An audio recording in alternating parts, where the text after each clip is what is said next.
What's the latest with Ernest Uday Jr.? What's going on with the Duke men's basketball program? We've got more of that conversation coming your way today here on Locked On Blue Devils.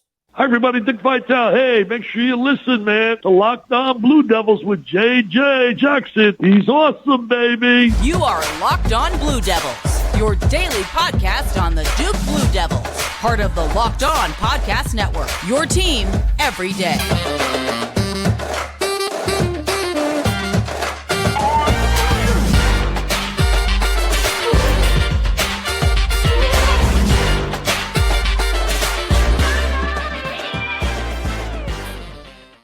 Hello, everybody, and welcome into another episode of the Locked On Blue Devils podcast. My name is JJ Jackson, and it's so great to have you here with us on this Wednesday, May 24th, 2023. Thank you so much for your support of Locked On Blue Devils. Of course, a show devoted to everything going on in the life of Duke athletics. Duke baseball getting set for the ACC tournament this week. Duke softball advancing to the Super Regionals. We've got lacrosse playing in the Final Four and potentially national championship game coming up this weekend for the Memorial Day holiday.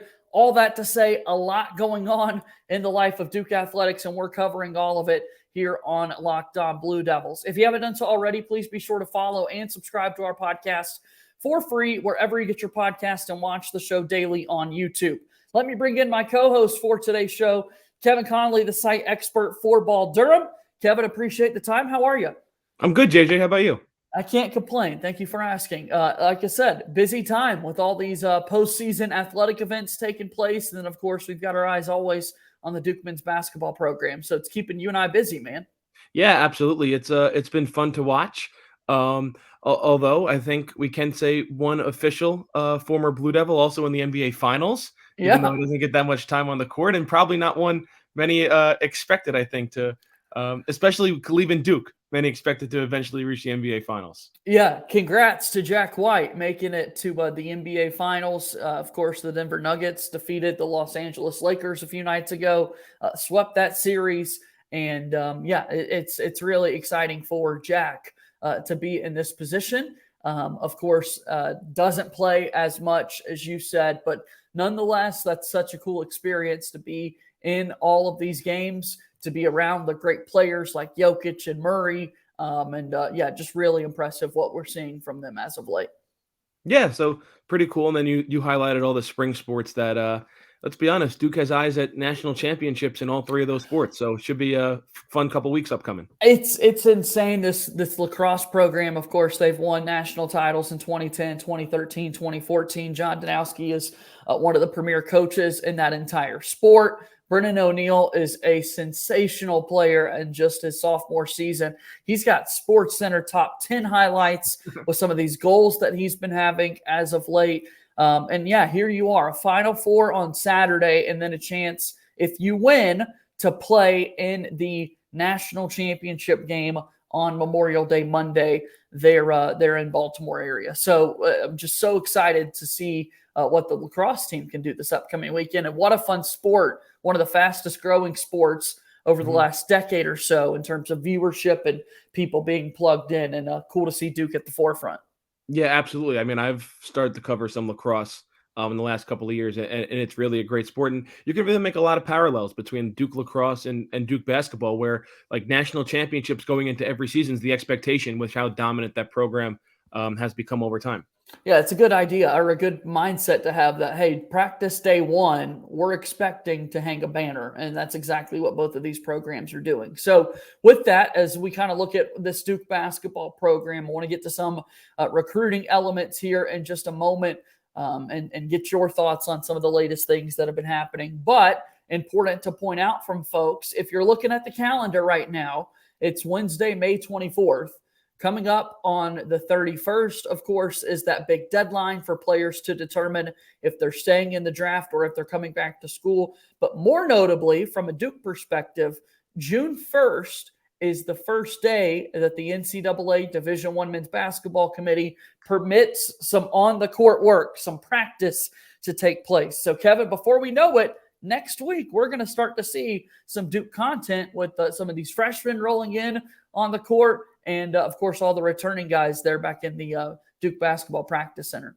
Yeah, it's exciting, and I'm glad the NCAA has finally now allowed it. I think this might be the second year that it's in place, because it's kind of dumb. Like that you have to have these secret practices or these secret runs where there can't be coaches around, or they're just the head coach can't be around, and you can only have X amount of hours. It's like, come on, just let everyone go out there and play some ball. Like, it's not that serious. Like, you can go down the street and find one of your local parks or rec centers, and they can play, but they can't play inside in the campus. So it's going to be good.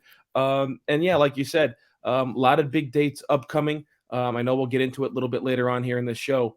But yeah, still a lot of question marks surrounding that final scholarship. Who's it going to go to for Duke?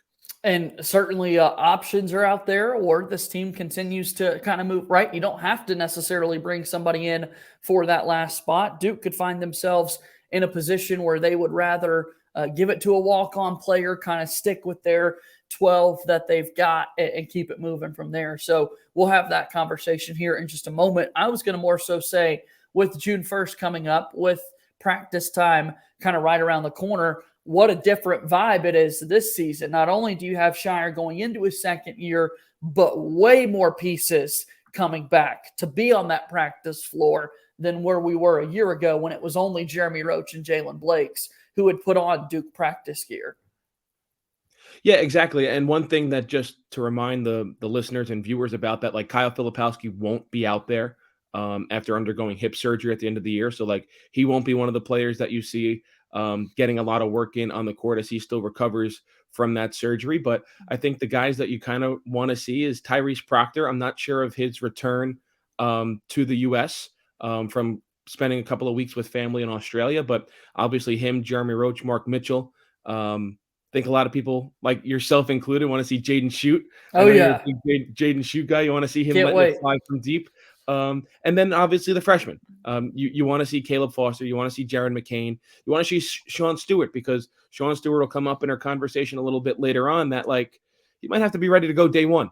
So I think a lot of people have their eyes on him as well. All right, Ernest Uday Jr., the transfer from Kansas, originally from the Orlando, Florida area, a former McDonald's All-American, took an official visit to Duke just last week, feeling really good about the odds that he would become the 13th and final scholarship player for Duke for this upcoming basketball season. But we may have some updates, and we're going to discuss those things after our first time out here on today's show. Locked On Blue Devils here today is brought to you by our friends over at Birddogs. What an amazing brand this is, and I'm so excited that Birddogs has become a part of the Locked On Network community.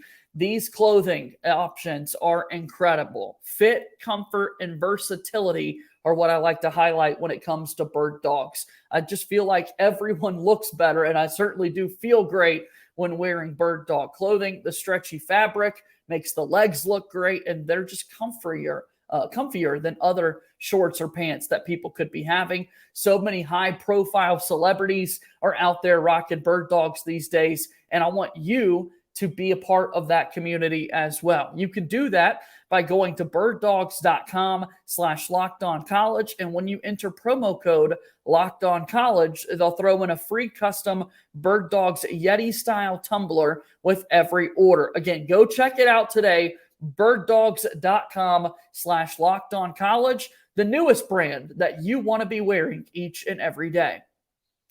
Moving forward here on today's episode of Locked On Blue Devils, JJ Jackson alongside my pal Kevin Connelly, the site expert for Ball Durham. All right, I mentioned it a moment ago. Ernest Uday Jr., the Kansas transfer, was in Durham a week ago. He posted on his Instagram the pictures of him rocking the Duke uniform. We get an idea of visually what it could look like if Uday would commit to play basketball for Duke University.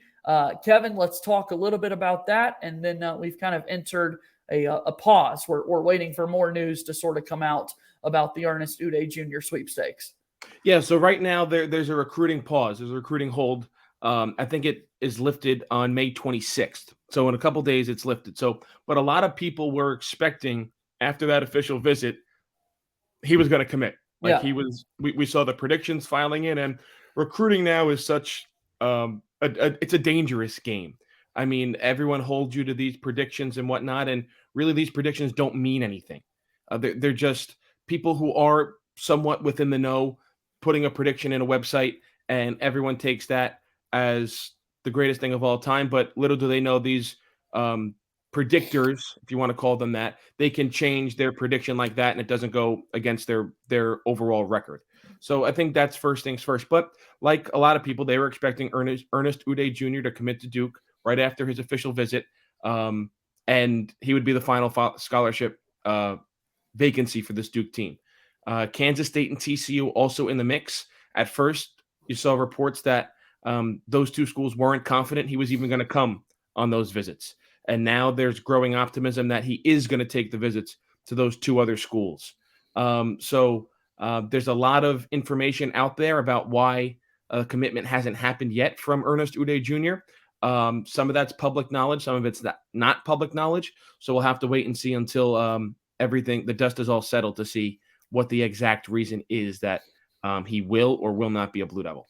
Yeah, I think we could start to connect the dots, honestly, right? And when you look through the tea leaves as to what's taking place and what we've seen recently, Caleb Love is someone who's been brought up publicly in the college basketball world who looked like he was heading to Michigan and now is having to reopen his recruitment and that sort of thing. I think what we're likely seeing here would probably be something on the academic side of things for Ernest Uday Jr. From what we've been reading, a lot of reputable reporters out there who cover recruiting and that sort of thing. Again, waiting for things to totally go public. But in the process of things, when you put together what takes place in the transfer portal, a player enters, coaches are interested, they'd reach out directly to the player. Let's get them on campus for a visit. If the visit goes well and you want to continue moving forward, then we send things over to our compliance and academic advisors to see if we can start to get them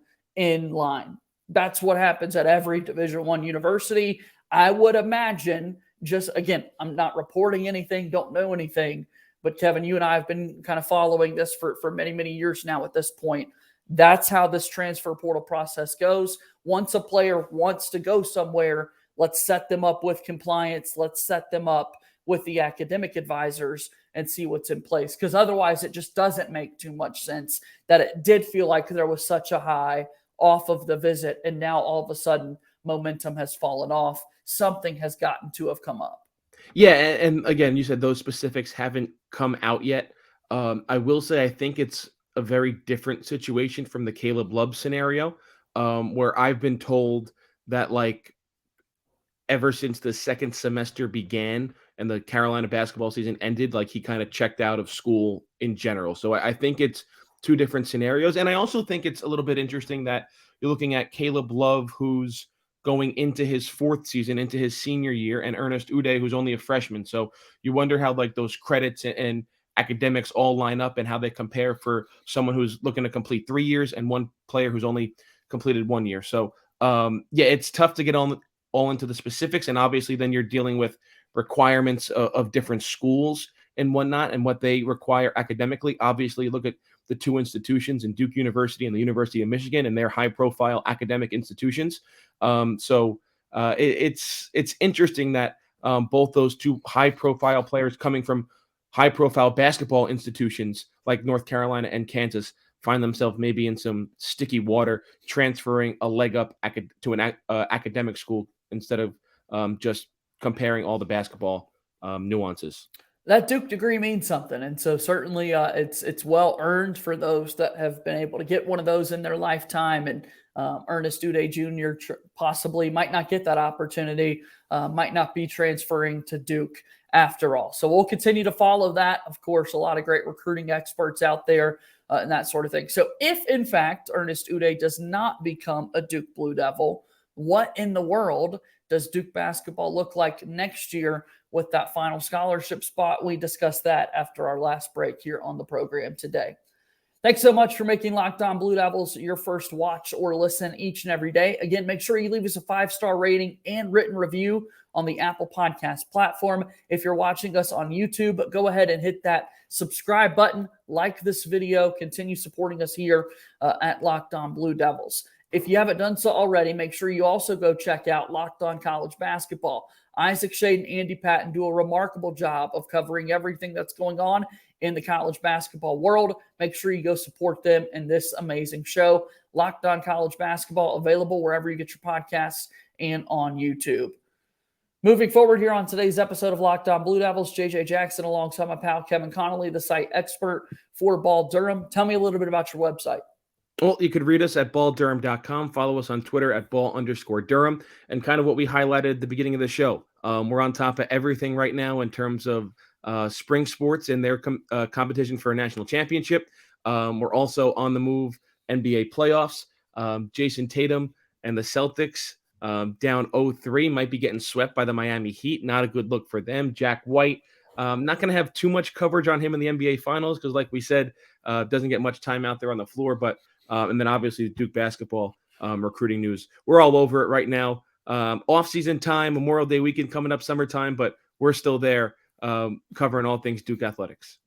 All right, so here we are. We're taking a look at what could happen for Duke going into next year if they do not fill that last scholarship spot, or maybe there's going to be someone. I mean, look, again, people technically have a full week. It's May 24th, May 31st is the last chance to say, I want to go back to college. And if that were the decision for some to enter the portal after the fact, maybe Duke kind of gets involved in those sweepstakes. But nonetheless, one scholarship left to play with. What does that mean right now if that scholarship is not filled by Ernest Uday Jr.? Well, if it's not filled by Ernest Uday Jr., it doesn't mean much. Like you said, we still have a week to go before things get serious and players are going to withdraw from the NBA draft. And we've already seen a number of players announce that they're going into the draft while entering the transfer portal. So you're going to see players who are in the transfer portal come out of the NBA draft and look for a new home. And that's where Duke might be prying for to fill that final scholarship void. Now, if they don't, I don't know how comfortable you could be going into the regular season with really a center position of Ryan Young, Kyle Filipowski, and Christian Reeves. I think John Shire would make it work.